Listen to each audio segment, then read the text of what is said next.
उन लड़कों ने मुझे बहुत ज्यादा पैसे दिए और एक रात के लिए ले गए। जब पांचों लड़कों ने मेरे जिस्म से अपनी हवास पूरी कर ली तो अचानक उनका छठ दोस्त भी आ गया, मगर वो जैसे ही कमरे में अंदर आया तो उसकी चीखें निकल गई, क्योंकि हालात इंसान को वह सब करने पर मजबूर कर देते हैं जिसके बारे में उसने कभी सोचा भी नहीं होता, या यूँ कहें कि कभी कभी जरूर से ज्यादा ख्वाहिशें इंसान को खत्म कर देती है। और मैं भी ना कभी पूरी होने वाली ख्वाहिशें के सफर पर निकाल ही थी। मैं रात 1 बजे से उस छोटे से कमरे में बिस्तर पर पड़ी हुई थी और एक के बाद एक दूसरे लड़कों ने मुझे नोच डाला था। दर्द अपनी इंतहा पर था, लेकिन यह सब कुछ मैंने अपनी मर्जी से अपनाया था। ना ही मुझे अपने कपड़ों का होश था और ना ही जिस्म उठने वाली दर्द भरी लहर का। 2 ही लड़कों ने मेरा हाल ऐसा कर दिया था कि मेरा सरतन जख्मी हो गया। मेरे साथ की हवस पूरी करने आने वाले हैं और मुझे पूरी खुशी से उन्हें वक्त देना है। मैंने कभी सोचा भी नहीं था कि मेरी जिंदगी की कोई रात ऐसी भी होगी। यह सब मैं एक भारी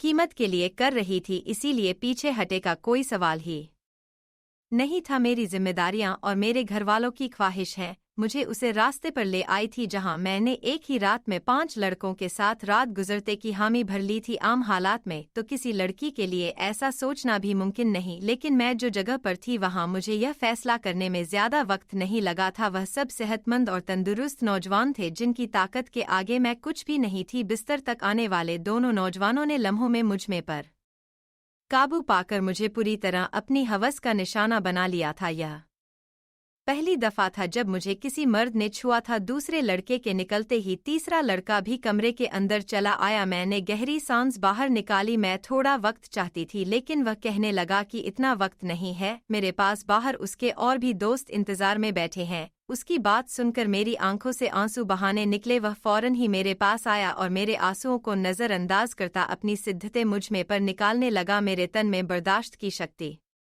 खत्म हो रही थी। मैं बार बार उसे खुद से दूर करने की कोशिश करती, लेकिन वह उतना ही मुझ में पर हावी होने लगा। ऐसा लग रहा था जैसे उसे इस खेल में मजा आ रहा हो। मेरे धक्का देने पर वह पहले से भी ज्यादा जोश में मेरे करीब आता, इसलिए अब मैं उसे रोकने की गलती नहीं कर रही थी और खामोशी से खुद पर गुजरते वाली इस कयामत को बर्दाश्त कर रही थी। 2 घंटे तक वह अपने प्यास बुझाता रहा और जाते जाते उसने अपने दांतों के निशान मेरी गर्दन पर छोड़ दिए और कहने लगा कि अगर इसे दोबारा मौका मिला तो वह मेरे साथ दोबारा वक्त जरूर गुजारने आएगा। उसके जान के बाद मैंने एक निगाह अपने तन पर डाली तो मैं कांप गई, जिसका कोई हिस्सा ऐसा नहीं था जहां जख्म मौजूद ना हो। तीसरी नौजवान ने तो हद से ज्यादा मुझ में जख्म कर मुझे जख्मी कर दिया था। जगह जगह उसके दांतों के निशान पड़ चुके हैं और फिर बचे उन 2 लड़कों ने भी 2-2 घंटा मुझे इसी तरह अपनी हवस का निशाना बनाए रखा। उन लोगों को मुझ में जरा भी रहम नहीं आया था और आता भी क्यों। उन्होंने एक बड़ी रकम के बदले मेरी एक रात खरीदी थी। वह तो अपना अपना हिस्सा वसूल कर रहे थे और यह एक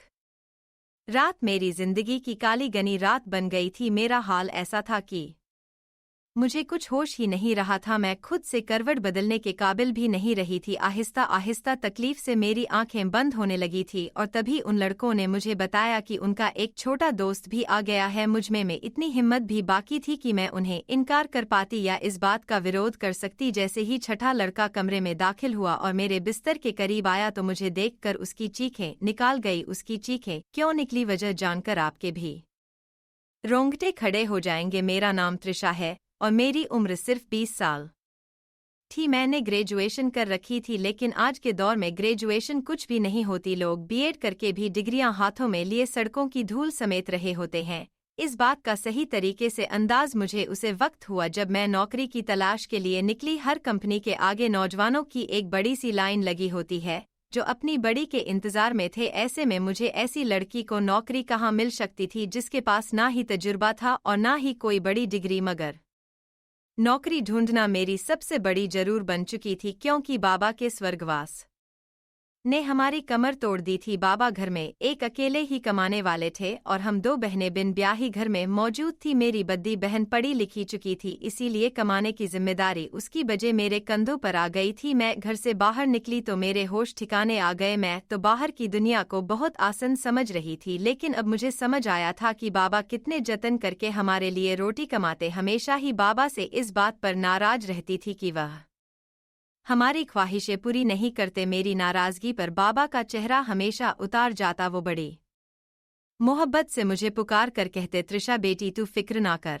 एक दिन तेरे भाग भी जग उठाएंगे, लेकिन मुझे वह दिन अपनी किस्मत में आता नजर ही नहीं आता था। और फिर बाबा नींद में ही ईश्वर को प्यारे हो गए। मजबूरन मुझे ही नौकरी की तलाश के लिए घर से निकालना पड़ा और मुझे समझ आ गया कि औरतें के लिए बाहर की दुनिया किस कादर मुश्किल है। किसी भी कंपनी में मुझे नौकरी नहीं मिली थी। हर कंपनी के बाहर 1000 नौजवान पहले ही खड़े होते। मैंने स्कूलों का रुख किया तो यह देखकर मेरी हालात खराब हो गई कि आधे दिन से भी ज्यादा काम करने के बदले सिर्फ 6000 मिल रहे थे, जिसमें से घर के बिल में सारे रुपए चल जाते। इसमें भी हर स्कूल वाले मुझे मेरा तजुर्बा पूछते और मेरा मुंह खाली रह जाता। बहुत तलाश करने के बावजूद भी कोई नौकरी ना मिली तो मेरी एक दोस्त के भाई के जरिए से मुझे एक पिज्जा हाउस में वेटर की नौकरी मिल गई। यह शहर के एक भीड़-भाड़ इलाके में बना हुआ पिज्जा हाउस था, जहां हर वक्त ही मर्दों की बहुत ही ज्यादा भीड़ रहती थी। कल रंग का फाइटिंग डरपेट को मेरे प्ले कर दिया गया, जी पर पिज्जा हाउस का नाम लिखा था और मुझे अगले दिन से ही नौकरी पर बुला लिया गया। उसे नौकरी के बड़े अजीब अजीब से काम थे जो मुझे पूरे करने थे। उन्हें एक मॉडर्न सी लड़की वेटर के नाम पर चाहिए थी, जिसके छोटे छोटे से बाल कंधों पर फाइल हुए हो और वह बहुत सर मेकअप करके डाइनिंग हॉल में खड़ी हो। मैं यूनिफॉर्म अपने बैग में डालकर वापस घर लौट आई थी। मैं अभी तक फैसला नहीं कर पाई थी कि मुझे यह नौकरी करनी है या नहीं, क्योंकि यह मेरे लिए एक बहुत ही मुश्किल काम था। बाबा की मौजूदगी में कभी बिना जरूर घर से निकालने की नौबत भी पास नहीं आई थी, और पिज्जा हाउस में तो इतने सारे मर्दों के बीच इतने तंग कपड़े पहनकर खड़े होना मेरे लिए एक बहुत ही घुटन भारत काम था। मगर भूख इंसान से सब कुछ करवा ही लेती है। मैं वहां से वापस घर आई तो मेरी माँ दरवाजे पर ही परेशान सी खड़ी लगी कि बेटा, बिजली के मीटर वाले आए थे और उन्होंने हमारी बिजली काटी है। माँ की बात सुनकर मेरा दिल धक से बैठ गया था। गर्मी जोरों पर थी और ऐसे में बगैर बिजली के गुजर करना बहुत ही मुश्किल था, लेकिन पिछले 2 महीने से हम दिल नहीं चुका पे थे और शायद इसीलिए हमारी बिजली काट दी गई थी। माँ के आंसू ने मेरे लिए फैसला को बहुत आसान कर दिया था। मैंने माँ को गले लगाया और उन्हें बताया कि मुझे एक अच्छी जगह नौकरी मिल गई है और कल से मुझे नौकरी पर जाना है। माँ ने मेरे सर पर हाथ रखकर कहा कि अब तुम ही मेरा बाजू हो और तुम्हें ही अपनी दोनों बहनों की शादियां करनी है। माँ ने एक भारी जिम्मेदारी मेरे कंधों पर डाल दी थी और मैं सोच रही थी कि मैं यह जिम्मेदारी कैसे निभाऊंगी, लेकिन मुझे यह फर्ज निभाना था। माँ पूछ रही थी कि मुझे नौकरी कहाँ मिली है, लेकिन मैं उन्हें नहीं बताना चाहती थी कि मुझे कहाँ नौकरी मिली है। इसीलिए मैंने माँ से कह दिया कि किसी कंपनी में एक अच्छी नौकरी मिल गई है। मेरी नौकरी का वक्त दोपहर 3 बजे से रात 11 बजे तक था और यह बात मैंने बड़ी मुश्किल से माँ को बताई थी। मेरी नौकरी का वक्त जानकर वह हैरत से मेरी तरफ देखने लगी कि यह कौन सी कंपनी है जहाँ दोपहर 3 बजे बुलाया गया है। मैंने झूठ का दिया कि यह एक मल्टीनेशनल कंपनी है जो 28 घंटे चलती है। इस वक्त हमें पैसों की इतनी जरूरत थी कि माँ ने और ज्यादा सवाल करने की बजाय मुझे तरक्की की ढेर सारी दुआएं दी और अगली दोपहर 2 बजाते ही पिज्जा हाउस के लिए रावण हो गई। मुझे क्या खबर थी कि यहाँ से मेरी किस्मत मुझे कहाँ ले जान वाली है। मैंने अपना यूनिफॉर्म पिज्जा हाउस में आकर बदली थी। मैनेजर ने मुझे पिज्जा हाउस के दरवाजे के करीब ही खड़ा कर दिया और खाने लगा, आज तुम्हारा पहले दिन है, इसीलिए तुम हर आते जाते को इज्जत से वेलकम करोगे। और गुस्सा होकर कहा कि यह कैसा मुंह उठा करे गई हो, जाओ पहले मेकअप करो। मैनेजर की बात सुनकर मैं शर्मिंदा हो गई, क्योंकि मेरे पास मेकअप नहीं था। वहां मौजूद एक दूसरी लड़की ने अपने मेकअप से मुझे गहरी सुर्खी लगे वह बड़ी तेजी से मेरे चेहरे पर अपना हाथ चला रही थी और उसके बाद जब मैंने आईने में खुद को देखा तो हैरान हो गई। मुझे मालूम था कि मैं खूबसूरत हूँ और मेरा रंग भी बहुत साफ है, लेकिन थोड़े से मेकअप के बाद मैं पूरी तरह निखार गई थी। मैं खुद को आईने में देख रही थी जब वह लड़की कहने लगी कि यह लोग खूबसूरती देखकर ही तो यहाँ रखते हैं, वरना काम करने को तो बहुत से लोग मिल जाते हैं। मैं जान गई थी कि यह नौकरी मुझे मेरी काबिलियत की वजह से नहीं बल्कि खूबसूरती की वजह से मिली है। नौकरी का यह पहले दिन मेरे लिए बहुत ही भारी था।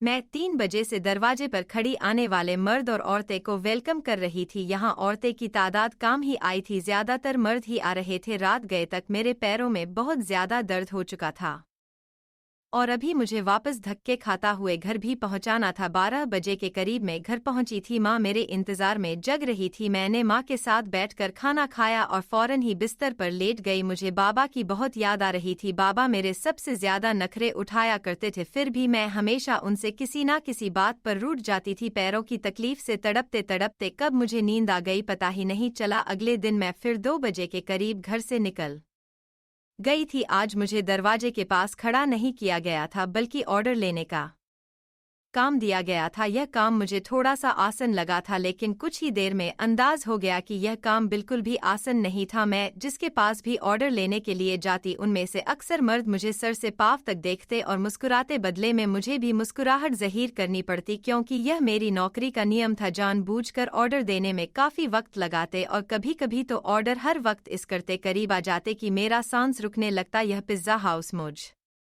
जैसी वेटर की वजह से ही चल रहा था। इस बात का अब मुझे अच्छी तरह अंदाज हो गया था कि यहाँ आने वाले ज्यादातर मर्द लड़कियों की वजह से ही आते थे। दिन तेजी से गुजर रहे थे और मुझे यहाँ नौकरी करते करते महीना हो गया था। उसे 1 हफ्ते में काफ़ी कुछ ऐसा हुआ जो मेरे लिए बहुत ही अजीब था। मर्दों की अजीब अजीब निगाहें, ऑर्डर देने के बहाने करीब आना और डबल मीनिंग शब्दों का तबादला। लेकिन उसे नौकरी की सबसे अच्छी बात यह थी कि तनख्वाह से हटकर उसे 1 महीने में टिप के काफ़ी पैसे जमा हो गए थे। मैंने उन पैसों से बिजली का बिल पे किया था। आहिस्ता आहिस्ता मैं पिज़्ज़ा हाउस के माहौल की आदी होती जा रही थी। 5 लड़के रोज ही शाम के वक्त सबसे कोनी वाली टेबल पर बैठ जाते। मैं ही उनके पास ऑर्डर लेने के लिए जाती थी। वह पांचों ही 25 साल के नौजवान थे जो मुझे गहरी उसे देखा करते थे। आज भी मैं उनके पास ऑर्डर लेने के लिए गई तो उनमें से एक पूछने लगा, तुम यहाँ बहुत मजबूरी में नौकरी करती हो ना? मैंने हाँ का दिया। उसने फौरन ही अपना कार्ड निकाल कर मेरे आगे रखा और खाने लगा। तुम बहुत ही शरीफ लड़की लगती हो, अगर कभी